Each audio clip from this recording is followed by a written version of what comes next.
What's up guys, this is Midnight Strike 3625 back again to record another album review. This time we're going to be talking about Trivium's What the Dead Men Say, but before we get into all that, I have a little guest spot cameo from someone who has not been on my channel in a long time. This is my daughter, Sydney. Hi Sydney. Hi. Hi. We're going to be talking about Trivium today. Do you like Trivium? Yeah. Yeah? What's your favorite Trivium album? In Waves. Oh, I like In Waves too. Well, we're going to record an album review, not together, but I just wanted to show you how much my daughter has grown up since the last time that she's been on this channel. Alright, bye Sydney. Bye. Alright, so now that we're back in a more traditional setting, I am here to review the Trivium album, What the Dead Men Say. And at first glance, the very first thing I notice is, look at the shoddy album cover. Now, I'm not saying this album itself is bad in its sound, but the album cover is definitely lacking. Then again, why should I be surprised given Trivium's last couple releases with The Sin and the Sentence, Ab Initio, and I gotta take out my little mock-up cover here, and Silence in the Snow, that is the original cover, which I did not care much for at all, to the point where I made my own little cover for it. I think I showed it in my Silence in the Snow review on this channel, but I digress as I am not positive. That was 5 years ago? Almost? 4.5 years ago? That's freaking crazy. So anyways, we're talking about this album right here, What the Dead Men Say. Released just a couple weeks ago, Trivium's 9th studio record, and it's probably their shortest, to be honest with you. It felt like it was their shortest. All of the album's songs don't exceed 5 minutes, 6 minutes, actually, with the exception of Sickness Unto You, which is 6 minutes and 14 seconds. The second longest would be Amongst the Shadows and Stones. I got the track listing behind me on my TV here. Right there.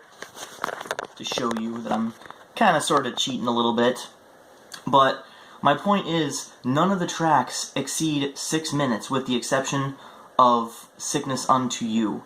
And it definitely shows because the album is a little bit more proggy in nature, progressive metal, especially in the first track, the intro opener, which I think is their best opener since Capsizing the Sea, at least maybe potentially The End of Everything on Ascendancy, their 2005 record. And in my opinion, for an album to go progressive but then cut very short is a little bit disappointing. The only thing that I was very disappointed with was the length of the album. It's only 10 songs long. And even though there's a bonus track on the Japanese record, which is Bleed Unto Me acoustic and Scattering the Ashes, the acoustic versions, they're not available here in the US market. So if you want to get the deluxe version of the album to get the most out of it, you have to import it from Japan. They did something very similar with The Sin and the Sentence here, right here, The Sin and the Sentence, where they made the Japanese bonus tracks only available through import. There was no other version of the album for deluxe aside from the Japanese version. And the only version that had anything on it was the Japanese version of Pillars of Serpents, and that's the only track that we had. So this album right here harkens back to the days of a little bit of Silence in the Snow combined with In Waves, and I'm not really seeing much Ascendancy on here, but they kind of give it a little bit of a progressive twist anyways. And I say Silence in the Snow because this is probably the best album as far as vocals go. Before this, prior, I thought that Silence in the Snow definitely had a one-up on all the other Trivium albums as far as vocals go and production, but this album definitely has it beat. It's got really smooth and slick production, while it's not losing any of the flavor or any of the aggression or crunch of the riffs of the guitars. So I really like this album, but it's just way too short. A lot of the album's songs just sort of meld and mesh together very cohesively. However, sometimes this is a downfall because a lot of the songs just seem to blend together and don't really form their own identity like a lot of Trivium's past releases. The really good thing about In Waves was it had a lot of variety and variation in the song structures and in the songs themselves, in the tempo and the speed. This album, you don't really see that. A lot of the songs are really good, but they just sound really samey. For example, What the Dead Men Say, Catastrophist, and Sickness Unto You, Bending the Arc to Fear, a lot of those songs just sound very, very similar in the song's core to one another. And it's kind of disappointing because this could have been a very killer album. I mean, I'm actually a little underwhelmed. When I saw that this album got critical acclaim before I just got it, I was really looking forward to it. I thought it was going to be better than The Sin in a Sentence. Instead, what we're left with is a really good album that I really enjoyed, but I was somewhat let down by, just because of every song sounding pretty similar to it. Pretty similar to each other, to one another. Another positive side, though, to this album, let's get back to the positives, are that the songs feature some of the best vocals since Silence in the Snow, as I said before. Trivium has always been really good on vocals, and their screaming is great. However, in 2015, Matt Heafy blew out his vocals. Actually, 2014. However, in 2015, they stopped screaming. So, 2015 came along, no screams on Silence in the Snow, and a lot of people lambasted them for that decision and lamented it. Just completely lamented it. And I saw a lot of really negative reviews about Silence in the Snow online. I gave it a pretty positive review. I liked it back then. I don't like it as much as I liked it then, but I gave it an 8 out of 10. I'd probably give it like a 7.5 now. But I mean, it's still a decent record. It's better than The Crusade, to be sure, but I digress. The reason I bring up Silence in the Snow is because it forced Matt Heafy to focus on his cleans, and it definitely had a glowing and positive effect on that album. Well, here, you've got screams and cleans, and a lot of really interesting grit that you had on albums such as Trivium's Shogun and The Crusade. And it's a really welcome change because this is the best album on vocals for Trivium, period. And I say that as a massive In Waves fan.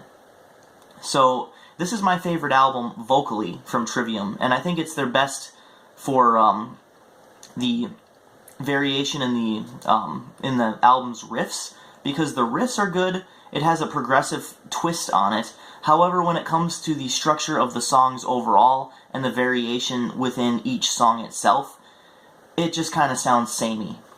And that's my only complaint, other than the terrible album cover. What the hell were you thinking, Trivium? Then we got this, to remind everyone, Ab Initio, where they're trying to act like they're some sort of death metal band. Look at that. That's supposed to be their logo here. I do like this album, though. Just for a little bit of a future reference, this is Ab Initio. It is their collector's edition of Ember to Inferno, their deluxe edition.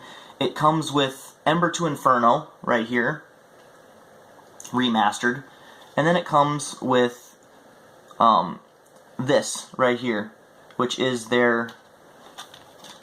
all of their demos tapes and their EPs combined together. Now, a lot of these songs I actually didn't have before, so it was a very, very welcome addition to my collection, and it's very, very good on quality. However, that album cover, it's just, why? You know, same with Silence in the Snow. The last 4 Trivium albums have had really shit covers, and I don't know why. But then again, that is probably for a different day and a topic for a different video. For all intents and purposes, this album is decent. I like it a lot, and it's the best studio record with Matt Heafy on vocals. Definitely his best performance. You got the grit, you got the angst, you got the cleans, you got the screaming, and there's a lot of variation, especially in the choruses with a lot of these songs. My favorite songs being let's see, What the Dead Men Say, Amongst the Shadows and Stones. I really liked the Defiant. It had that punch to it.